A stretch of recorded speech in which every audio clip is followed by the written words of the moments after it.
प्रणाम श्रेष्ठ प्रजापति। मैंने आपका प्रणाम स्वीकार नहीं किया। मुझे खेद है कि मैं विलंब से आया, जिसके कारण आप रुष्ट हैं। मैं क्षमा प्रार्थी हूं। आप श्रेष्ठ हैं, प्रजापति हैं, मानव कल्याण के लिए धरती पर उतरे हैं। कृपया मेरा प्रणाम स्वीकार कीजिए। मैं तो काशी नगरी को विद्वानों की नगरी समझता था।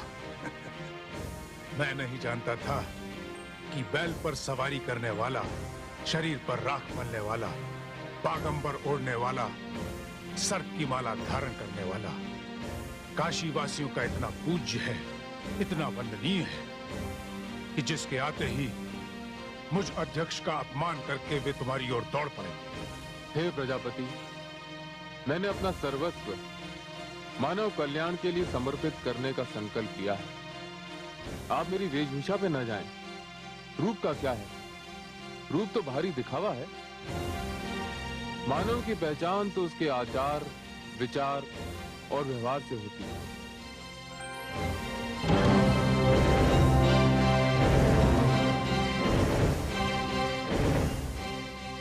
तो तुम मुझे आचार विचार का पाठ पढ़ाने आए हो।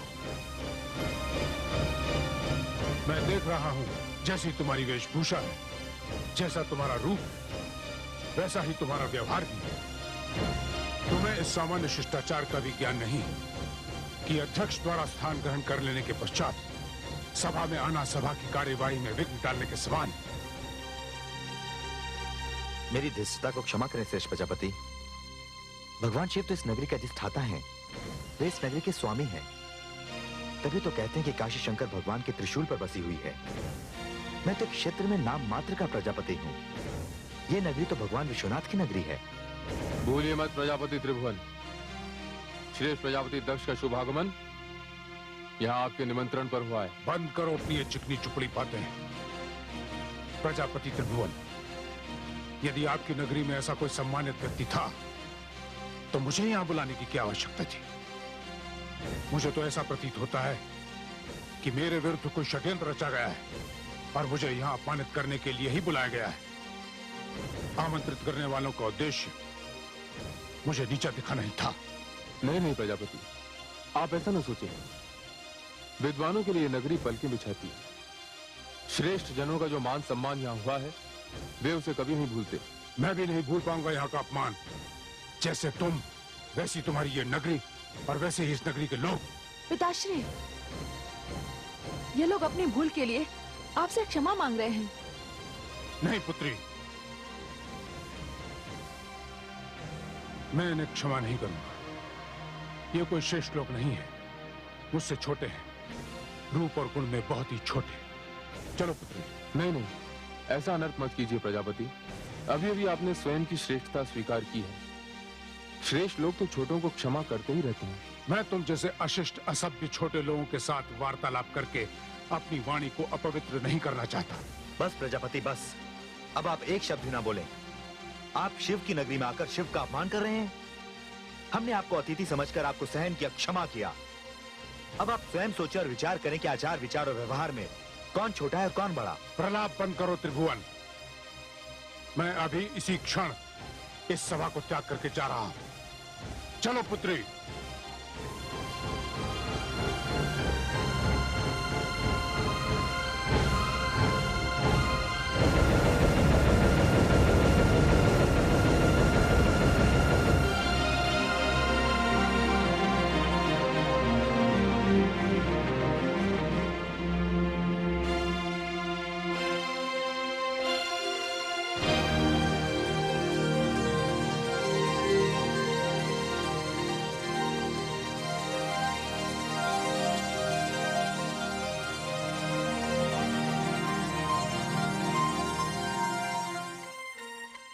शक्ति को शिव का प्रणाम।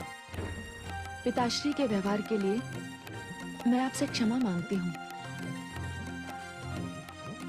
चलो पुत्री।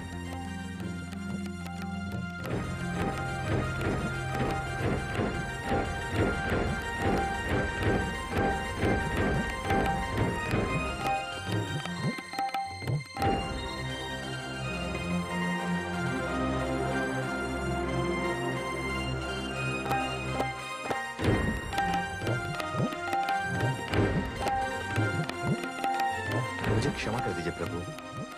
इसमें क्षमा की क्या बात? इसमें आपका क्या दोष है? दक्ष प्रजापति को भी मैं दोषी नहीं मानता। यदि इसमें किसी का दोष है तो वो है मेरा। मैं अपना ये रूप त्याग नहीं सकता। यदि मेरे पास वैभव का प्रदर्शन नहीं तो मैं क्या करूं? आप धन्य हैं प्रभु, इतने सरल हैं आप, इसीलिए आप शिव हैं। हे भोलेनाथ, उपस्थित विद्वानों को इस बात का बहुत दुख है कि आज के विषय पर वो अध्यक्ष का विचार नहीं सुन सके। दुर्भाग्यवश वे तो चले गए, किंतु प्रभु आप तो हैं। हाँ, ये बात तो रही गई। इस सभा का उद्देश्य पूर्ण नहीं हुआ। हे प्रभु, अध्यक्ष के विचारों से तो हम वंचित रह गए। कृपया इस विषय पर आप अपने विचार व्यक्त करें। समस्त आए हुए लोगों को यह आशा है कि इस विषय पर आपके विचार सुन सकें।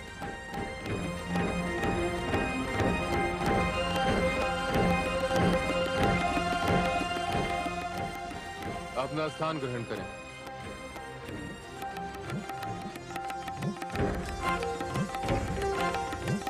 आज का विषय है नारी, नारी शक्ति। संसार की सबसे बड़ी पीड़ा प्रसव पीड़ा, जिसे नारी हंसते हंसते झेलती है। इसीलिए तो वो माता कहलाती है। ब्रह्मा की भांति अपनी संतान का सृजन करती है, विष्णु की भांति अपनी संतान का लालन पालन करती है, अपनी संतान के शत्रुओं के लिए महेश बनकर उनका संहार भी करती है। इसीलिए तो वो शक्ति कहलाती है। धरती के बिना आकाश सूना है, लहरों के बिना सागर सूना है, और नारी के बिना सब कुछ सूना है। नारी ब्रह्मा की शक्ति है। सच पूछे तो मैं स्वयं शिव, शक्ति के बिना शिव नहीं, केवल शव। अभिनंदन। बोलो भगवान शिव की, बोलो भगवान शिव की। मेरे साथ बोलो, शक्ति की, नारी की, नारी शक्ति की। हे आदिशक्ति, मुझे प्रजापति दक्ष के व्यवहार से बड़ा दुख पहुंचा है। आपने प्रकृति और पुरुष की जो व्याख्या की है, उस पर तो प्रजापति दक्ष खरे नहीं उतरे। उनमें जितनी मात्रा ज्ञान की है, उतनी ही मात्रा क्रोध की है, और ये क्रोध अहंकार का परिणाम है। हे आदिशक्ति, इससे तो गौरी के मार्ग में बाधाएं उत्पन्न हो सकती हैं। हे देवी, अभी अभी तो मानव की रचना हुई है। अभी तो इस चित्र में जितने भी रंग भरे गए हैं, वे सब कच्चे हैं। अभी तो केवल उसके शरीर का विकास हुआ है, बुद्धि और ज्ञान का नहीं। अभी तो संबंधों और भावनाओं की परिभाषा भी वो नहीं जानता। भावनाओं का आदर, एक दूसरे के लिए त्याग, परिस्थितियों से जूझना, बाधाओं से लड़ना, अभी तो कुछ भी नहीं सीखा है उसने। अभी वो अधूरा है। अभी प्रेम और तपस्या का जन्म भी नहीं हुआ उसके हृदय में। अभी तो इस स्वर्ण को अग्नि में तपकर कुंदन होना है। किंतु ये सब होगा कैसे आदिशक्ति? हे देवी, मैंने जोड़ों की जो प्रथा आरंभ की है, उसमें मैंने दिन के साथ रात्रि, पीड़ा के साथ औषधि, विष के साथ अमृत, समस्या के साथ समाधान और प्रश्न के साथ उत्तर भी बनाए हैं। और सत्य तो ये है कि गौरी का जन्म इसी उद्देश्य की पूर्ति के लिए हुआ है।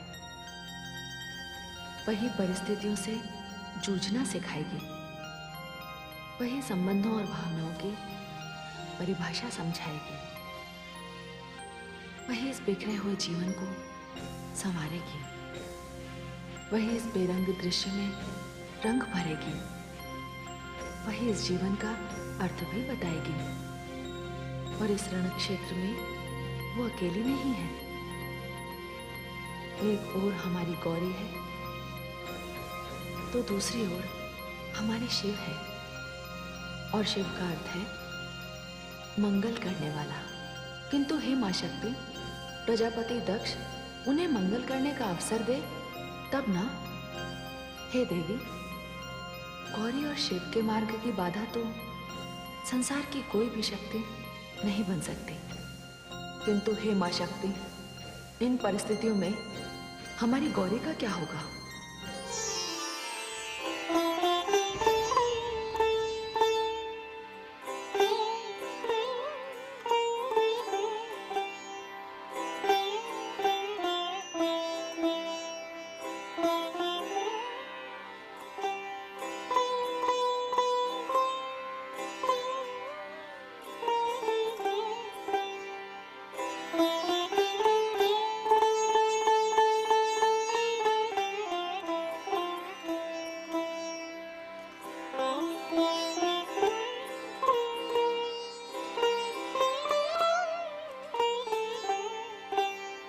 प्रणाम श्रेष्ठ प्रजापति। मुझे खेद है कि मैं विलंब से आया, जिसके कारण आप रुष्ट हैं। मैं क्षमा प्रार्थी हूं।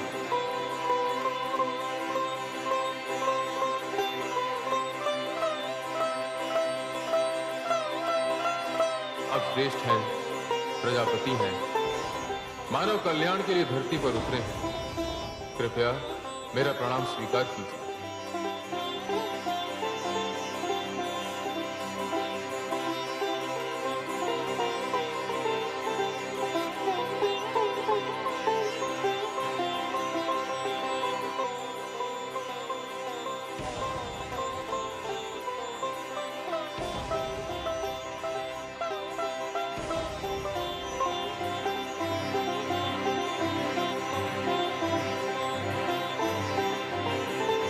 शक्ति को शिव का प्रणाम।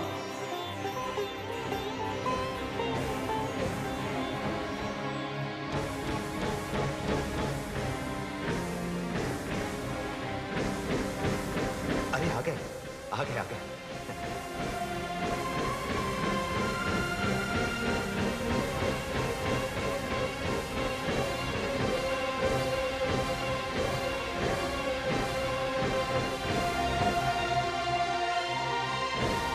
मेरी वेशभूषा पे न जाएं। रूप का क्या है? रूप तो भारी दिखावा है। मानव की पहचान तो उसके आचार, विचार और व्यवहार से होती है।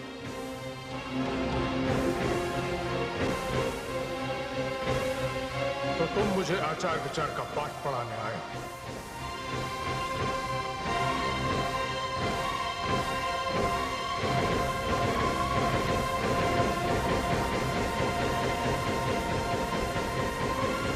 बस प्रजापति, बस। अब आप एक शब्द ना बोले। आप शिव की नगरी में आकर शिव का अपमान कर रहे हैं। हमने आपको अतिथि समझकर आपको सहन किया, क्षमा किया। अब आप स्वयं सोचें और विचार करें कि आचार विचार और व्यवहार में कौन छोटा है कौन बड़ा। प्रलाप बंद करो त्रिभुवन।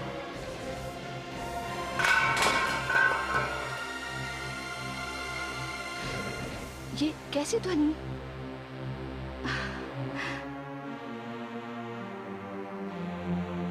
आप? हाँ, मैं किसी कारण से वाटिका गई थी, किंतु आप तो पूरे एक सप्ताह पश्चात काशी से वापस आने वाले थे। अचानक ऐसा क्या हो गया? आप वापस क्यों आ गए? मत पूछो देवी, वहां पर मेरे साथ क्या हुआ।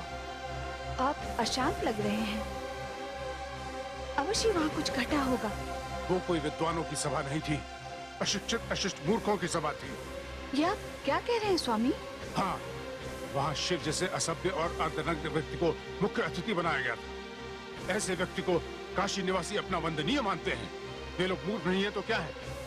मैंने अपने जीवन में ऐसा बेढंगा व्यक्ति पहले कभी नहीं देखा।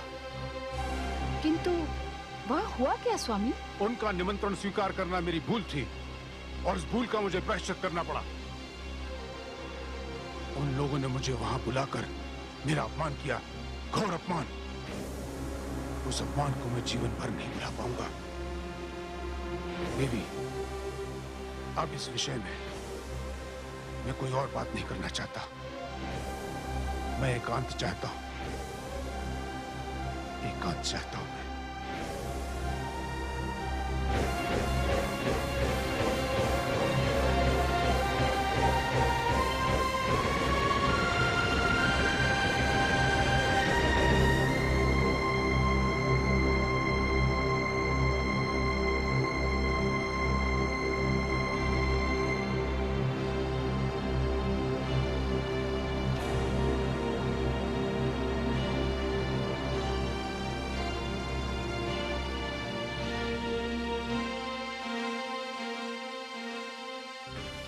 गौरी, क्या बात है?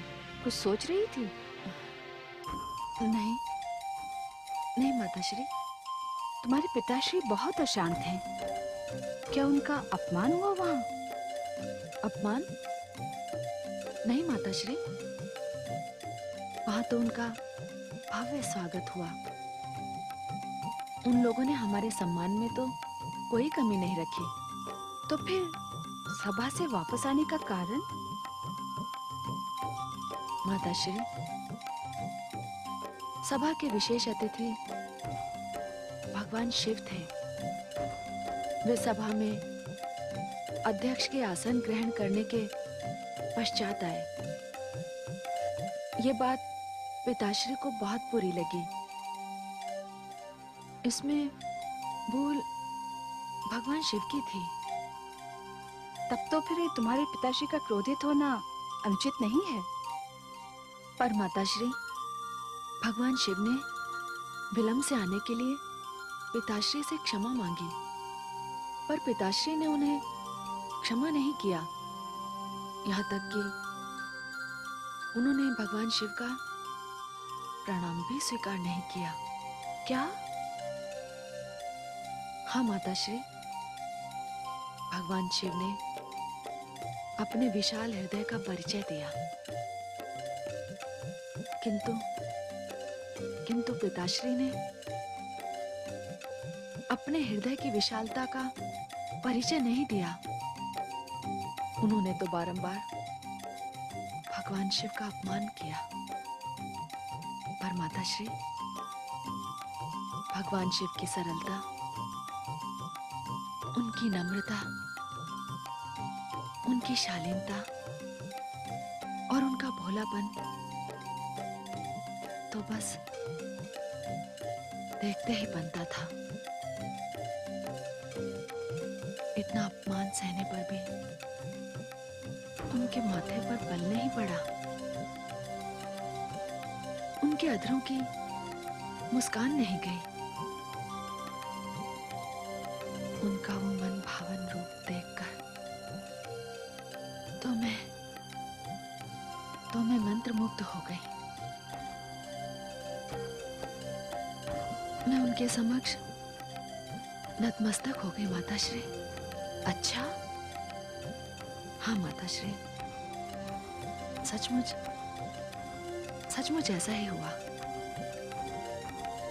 भगवान शिव के व्यक्तित्व को देखकर मैंने जाना कि शिवम में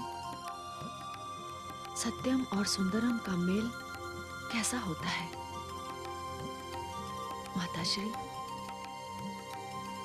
माताश्री, मेरी तो ये बात अब भी समझ में नहीं आ रही है कि उस सीधे, सरल, भोले भाले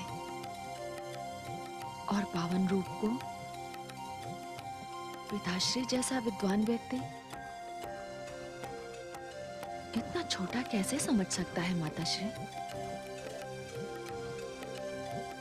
पिताश्री ने तो प्रथम दृष्टि में ही उन्हें अस्वीकार कर दिया।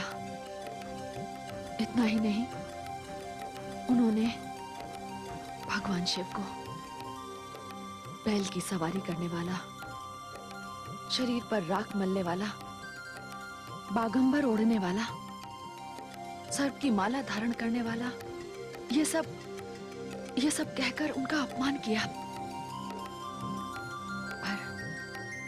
पर माताश्री,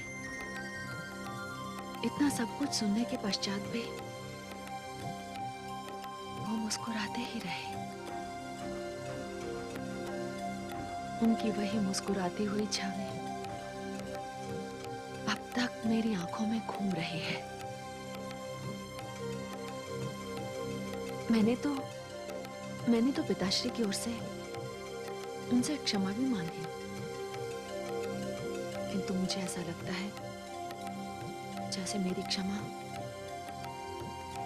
उनके अपमान से बहुत छोटी है माताश्री, बहुत छोटी है।